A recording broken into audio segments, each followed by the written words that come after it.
not exactly clearest looking footpath I've ever seen.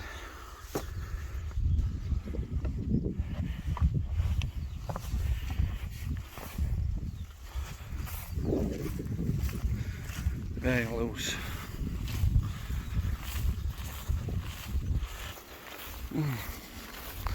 This first segment is all knee-high grass,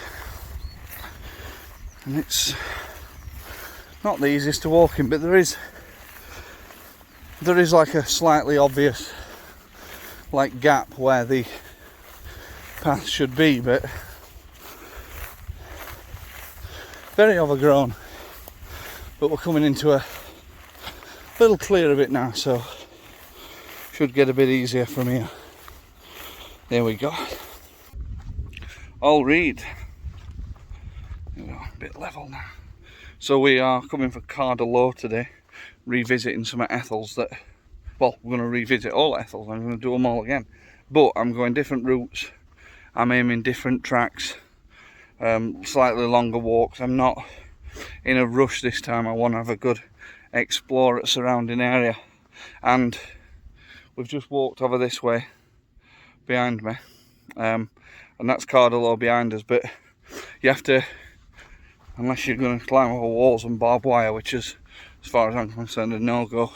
You've got quite a, from where I've parked over near Parsley A, you've got quite a long circular to do to get up to the summit. So that's what we're doing here today.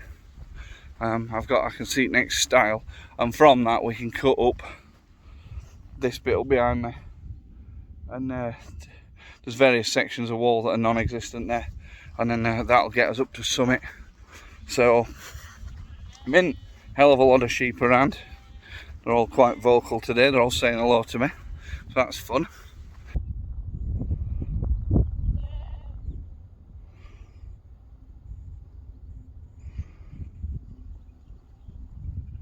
Been a while since I've been out, so I'm happy to be back around.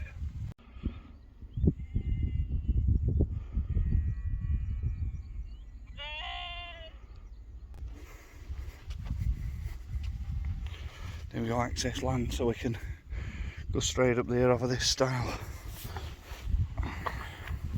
Oh, that's a wobbly beggar. Get that for a rocker. Let me lean on this thing here. Oh. There we go. Oh. We'll just avoid that altogether. Right then, the ascent. Let's roll. As you can see, there's not really any footpath to follow, but there are some like obvious bits of short grass that have been trodden down before, so we're just kind of following that up. This is the wall that we had to walk round. You have to go down into the bottom and come back up at it.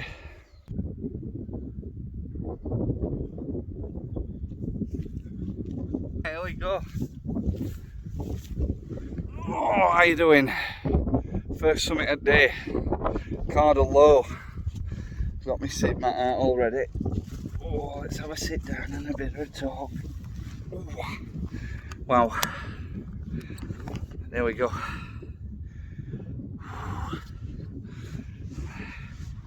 So I'm with that sun. Tell you something. Lost a hell of a lot of fitness since last year. I need to get back on it. You know, from climbing like 3, 4, 5 Ethels a week to, you know, having reduced my walking time each week and not just doing hill climbs now. Yeah, I'm definitely out of practice, definitely feeling it a bit. So I'm going to try and make a little promise now, and I'm going to try and get certainly some more climbing in, some more ascents, try and get that fitness end of the day. I lost almost 3 stone last year. I've put about over a stone back on. I don't want to undo all the work I did, all the effort I put in, so we've got to get that right.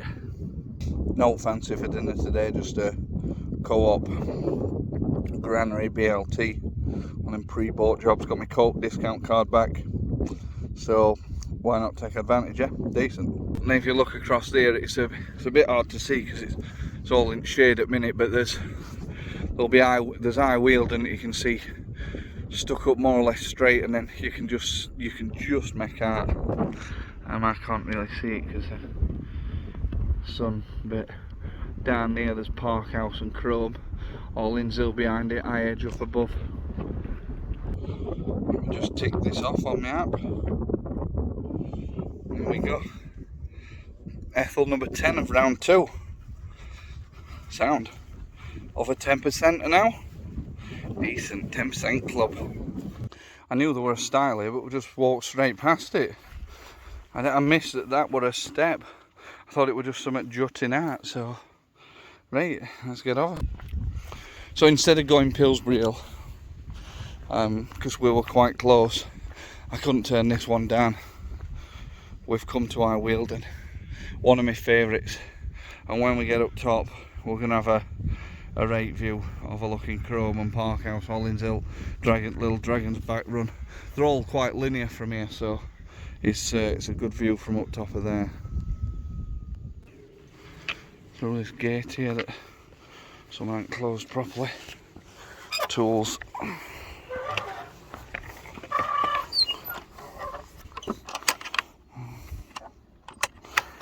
Not hard, is it?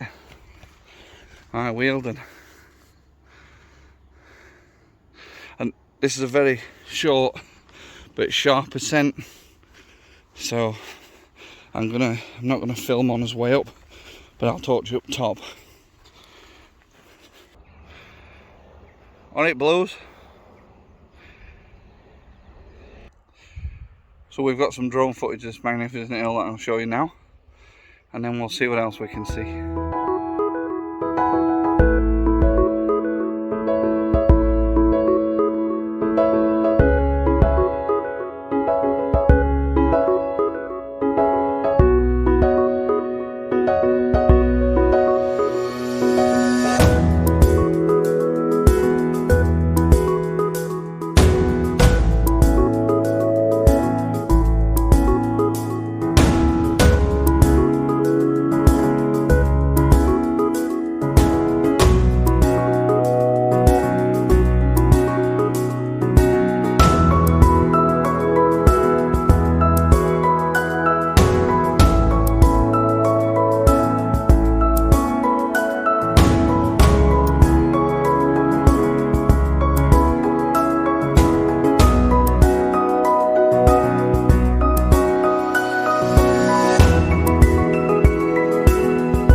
Here we go.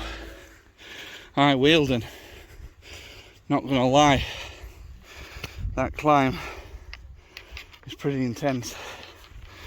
Oh dear, I dropped a walking pole. Let's get it stuck in right. There we go, they can wait there. Oh dear me.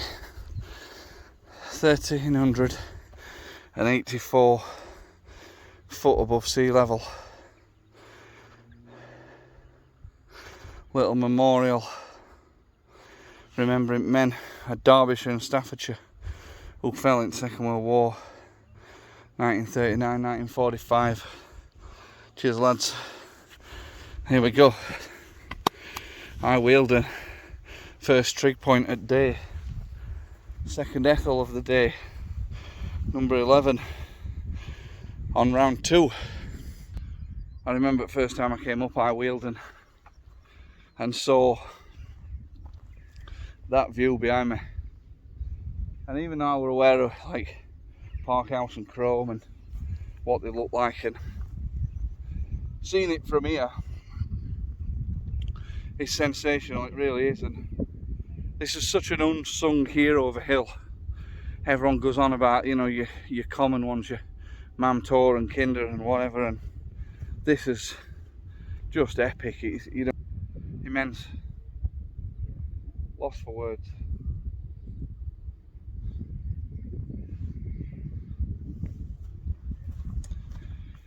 Right, but that's not all there is to see here.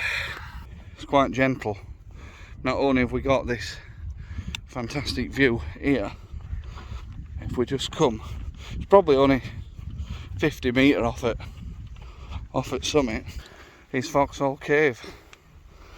Sadly we can't get in anymore, well, unless you're exceptionally thin.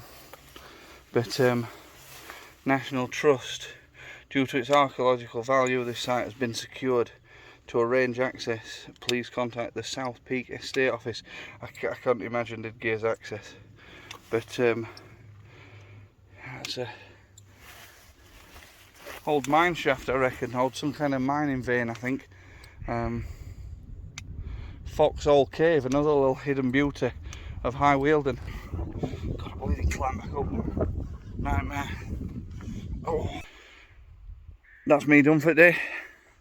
2 Ethels, 1 tree, and possibly my favourite of them all, High Wheeldon. Absolutely grand. I hope you've enjoyed coming along with me today, and we'll see you soon. Our Oliver solo climbed High Wheeldon last year. Great effort from lad.